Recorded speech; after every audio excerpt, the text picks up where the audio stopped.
என் அன்பான சாய் சொந்தங்கள் அனைவருக்கும் வணக்கம். மீண்டும் உங்களை சந்திப்பதில் மிகுந்த மகிழ்ச்சி அடைகிறேன். நம்முடைய ஸ்ரீ சாய் துவாரகமாய் ஆலயம் கும்மிடிப்பூண்டியில் அமைஞ்சிருக்கு. இது எல்லோருக்கும் தெரிஞ்சது. அந்த ஆலயத்திலிருந்து தான் நாம் இப்போ பேசின்னு இருக்கிறோம்.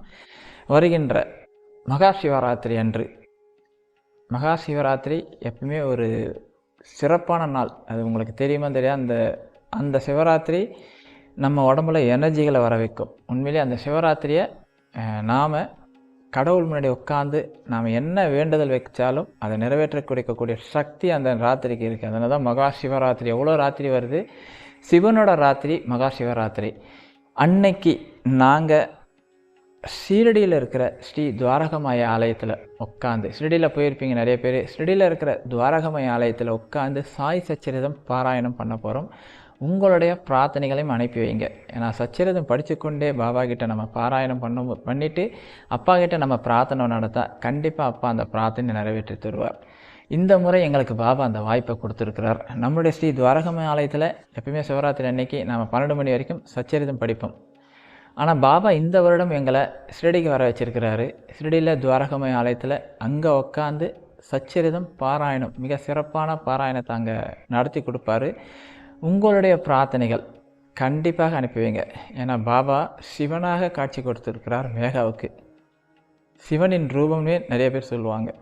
பல பேருக்கு சிவனாக காட்சி கொடுத்துருக்கிறார். மேக கடைசி தான் வாழ்நாள் முழுவதும் அவர் சிவனாக தான் துளசி இலையால் அபிஷேகம் பண்ணாங்க.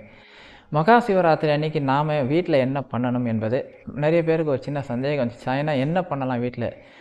சாய்ராம், உண்மையிலே அந்த ராத்திரி உண்மையிலே ரொம்ப நல்ல ராத்திரி.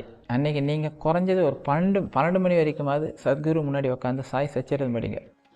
முடிஞ்சால் அவருக்கு வில்வ இலையால் அபிஷேகம் பண்ணுங்கள். தண்ணியால் அபிஷேகம் பண்ணிவிட்டு வில்வ இலையால் அபிஷேகம் பண்ணி பாருங்கள். உண்மையிலே உங்கள் பிரார்த்தனை 100% நிறைவேற்றி கொடுப்பார் பாபா. ஏன்னா அன்றைக்கி பாபா இல்லை, அவர் சிவனாக நமக்கு காட்சி கொடுக்கக்கூடியவர், சத்குருவாக காட்சி கொடுக்கக்கூடியவர். எனவே வில்வ இலையால் அன்றைக்கி அவருக்கு அபிஷேகம் பண்ணி பாருங்கள். சாயங்காலம் 6 மணிக்கு மேலே பண்ணுங்கள். நீங்கள் ஒரு 7, 8, 9 மணிக்கு மேலே உட்காந்து சச்சரிதம் ஒரு 12 அன்றைக்கி எவ்வளோ நேரம் அத்தியாயம் படிக்க முடியுமோ பொறுமையாக படிங்க. உங்களுடைய தூக்கத்தை ஒரு 12 மணி வரைக்குமாவது முழிச்சு பாருங்கள். முழுசாக உங்களால் கண்ணு முழிக்க முடியலை வேணால் கூட 12 மணி வரைக்கும் முழிச்சு பாருங்கள். சார் 6 மணிக்கு அவருக்கு வில்வ இலையால் அபிஷேகம் பண்ணிவிட்டு அவருக்கு சின்னதாக ஏதாவது இனிப்பு வச்சுட்டு ஒரு 10 மணிக்கு மேலே எல்லாம் ஊரில் அமர்ந்தோன்னா 10 மணிக்கு மேலே உட்காந்து நீங்கள் சச்சரிதம் படிக்க ஆரம்பிங்க. ஏன்னா எல்லா வேலைகளும் முடிச்சுட்டு ஒரு அமைதியான சூழ்நிலையில் ஒரு 2 மணி நேரம் படிங்க சார். உங்களால் அன்றைக்கி முழுவதும் படிக்க முடிஞ்சால் ரொம்ப சந்தோஷம். இல்லை சாயனா முடியாதுன்னா கண்டிப்பாக வேண்டாம். ஏன்னா அப்பா ரொம்ப உடம்பை வருத்திங்கன்னா படிக்க வைக்கணும்னு அவசியம் இல்லை. 12 மணி வரைக்கும் நீங்கள் உங்கள் வீட்டில் உட்காந்து சச்சரிதம் பாராயணம் பண்ணுங்கள். இல்லை ஓம் சாய், ஸ்ரீ சாய், ஜெயதி சாய், இல்லை ஏதாவது ஒரு புத்தகத்தை பாபா முன்னாடி உட்காந்து படிங்க. ரொம்ப சந்தோஷமாக இருப்பார். உங்கள் பிரார்த்தனைகளை 100% நிறைவேற்றி தருவார். இந்த சிவராத்திரி உங்களுடைய பிரார்த்தனைகளை நிறைவேற்றக்கூடிய ஒரு மகாராத்திரியாக இருக்கும். பாபா சிவனாக உங்களுக்கு காட்சி கொடுத்து அந்த செய்தி உங்கள் சீக்கிரமாக உங்கள் பிரார்த்தனை நிறைவேறத்துக்கு ஒரு சின்ன வழி. ஏன்னா இது அற்புதமான ராத்திரி. உண்மையிலே சொல்கிறேன், இந்த வைப்ரேஷன் நம்ம உடம்புல இறங்கிச்சுன்னா நம்ம உடம்புல இருக்கிற பிரச்சனைகளும் தீரும், மனசில் இருக்கிற கெட்ட எண்ணங்களும் போகும். முயற்சி செய்து பாருங்கள். இந்த சிவராத்திரியை பாபாவோடு கொண்டாடுங்கள். உங்கள் வீட்டிலையே, ரொம்ப வெளியெல்லாம் போகணுன்னு அவசியம் இல்லை, வீட்டிலே உட்காந்து கொண்டாடி பாருங்கள். ஏன்னா நம்ம வீட்டில் ஒரு வைப்ரேஷன் கிடைக்கணும்ல, ரொம்ப ஆனந்தமாக இருக்கும். படித்து பாருங்கள். ஆனால் 12 மணி வரைக்கும் படிக்கிறதே அன்றைக்கி சிரமம். மற்ற நாளில் நீங்கள் நல்லா முழிச்சிருப்பீங்க.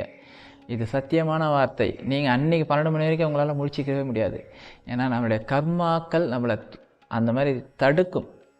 படிக்கக்கூடாது, ஏதோ ஒரு வேலை வரும், ஏதோ ஒரு காரணத்தில் எனக்கு படிக்க முடியாத சூழ்நிலையில் உங்களை தள்ளும். அதை மீறி யார் படிக்கிறீர்களோ, சச்சரிதம் இல்லையா, ஓம் சாய், ஸ்ரீ சாய், இல்லை பாபா முன்னாடி சும்மாவது உட்காந்துருங்க.